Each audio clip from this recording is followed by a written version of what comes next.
All right, welcome to probably the worst automotive channel on YouTube, possibly the worst channel on YouTube. Uh, I joke, but it probably really is. Anyway, and yeah, I know I've done many videos on this one, but I just figured with a better camera, I'd redo it again. Redo it again.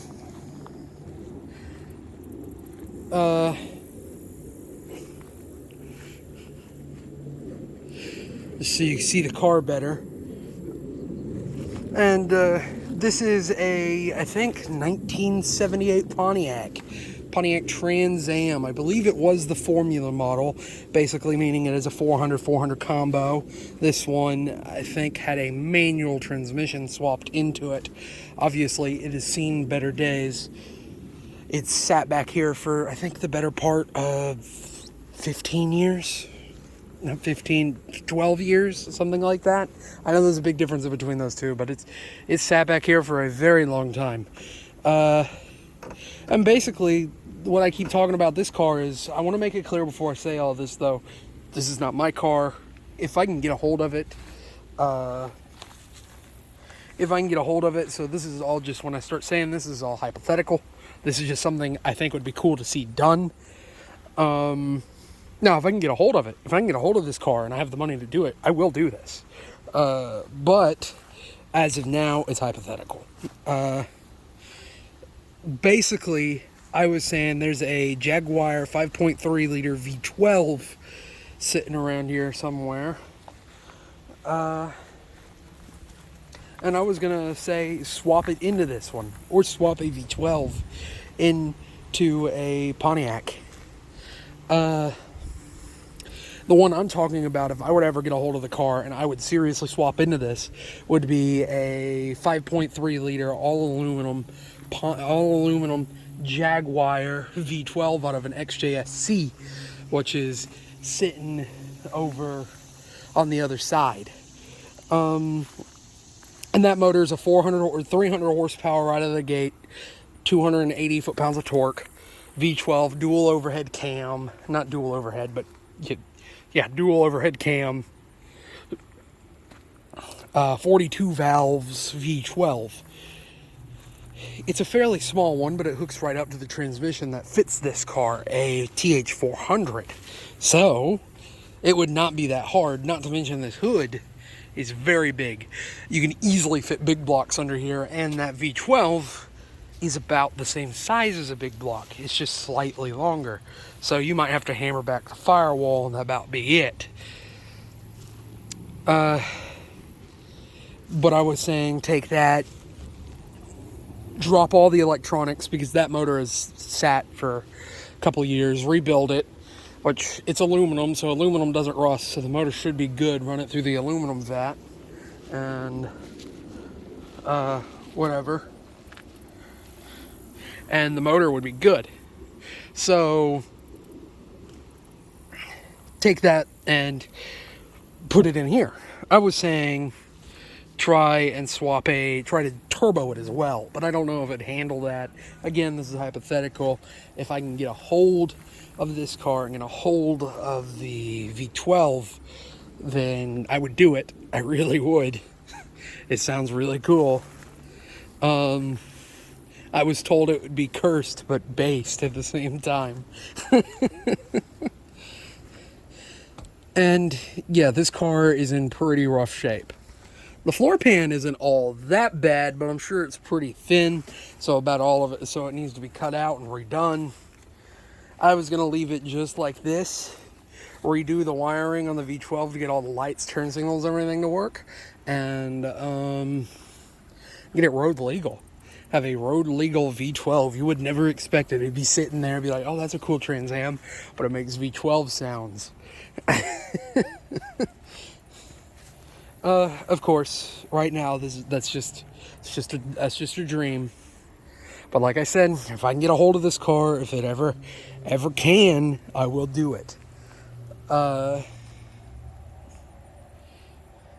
now I'm building a Caprice. a 1974 Caprice with a 402 big block going in it.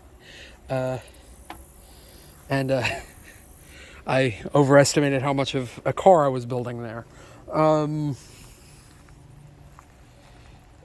underestimated how much of a car I was building there. It's getting closer.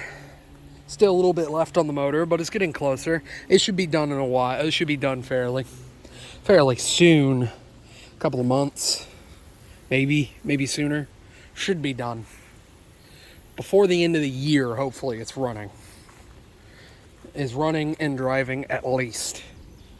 If you want to see that, I can't promise next time updates come on that car. When I do videos on it here lately, normally it's just reminding people I have it.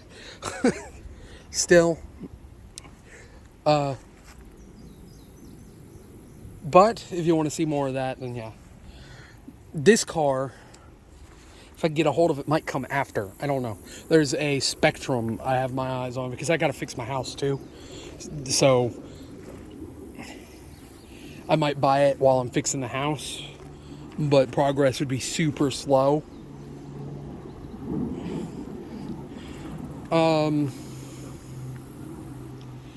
I'm talking about the other car.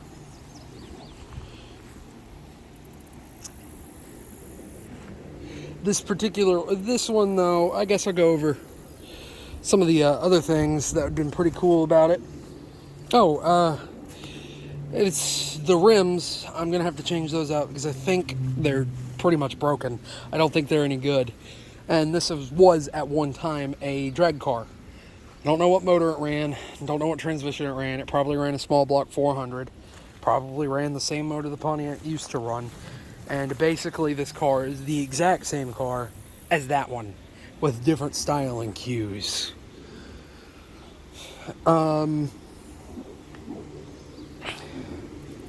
I don't know what, I think this is a 78, but I don't know. I don't know for sure.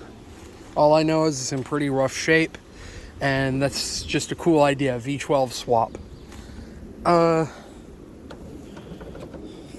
And I guess I'll go ahead and ask, if you've made it this far, what do you think of a V12 swap Pontiac Jets? What would you think of a V12 swapped Pontiac? You think it'd be cool? You think it'd be stupid? It's obviously stupid, but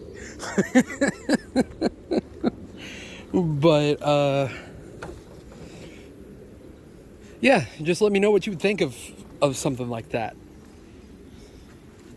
Because it could happen one day. I'm not going to make any promises, but it could happen one day.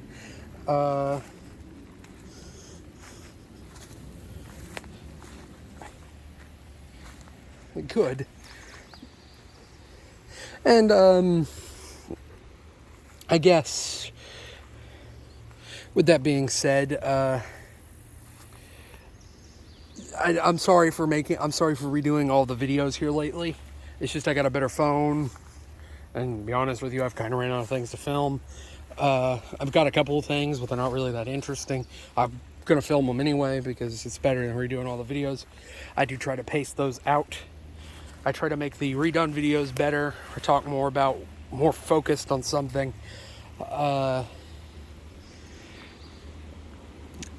And if you've made it this far and you haven't seen all the videos and this is the first one you watched, which is a possibility, I do actually have a car I am actually working on. It is a 1974 Caprice Classic. It is a 1974 Caprice Classic 2-door coupe. I have a fully built 402 big block going in it. Jet. In that big block, I have a fully built 402 big block going in it with a steel crank. The bottom end's stock. The crank is a factory steel crank. The rods are factory. The pistons are 60 over, domed. Ported polished heads. They are iron. Roller, a great big custom roller cam with roller rocker arms. Custom intake, custom mid-rise intake, custom exhaust, a TH400 with a shift kit and smaller sprockets going in it, and eventually I'm going to get like a 443. I'm going to get all that other stuff and have it as updates towards the car. So if you want to see more of that, which I can't promise how frequently that's going to happen, but if you want to see that car, because it does happen eventually, but you want to see more of that car, then go ahead and subscribe. But if you've made it this far, and you like what you saw, you at least like hearing me talk, and you want to support the channel, the best way to do that, and the easiest way to do that is by commenting, subscribing, sharing, spreading the word of the channel out there. Getting people to know what Trailer Park Supercars is. And I guess with that, I'm going to go ahead and say thank you for watching, and have a good one.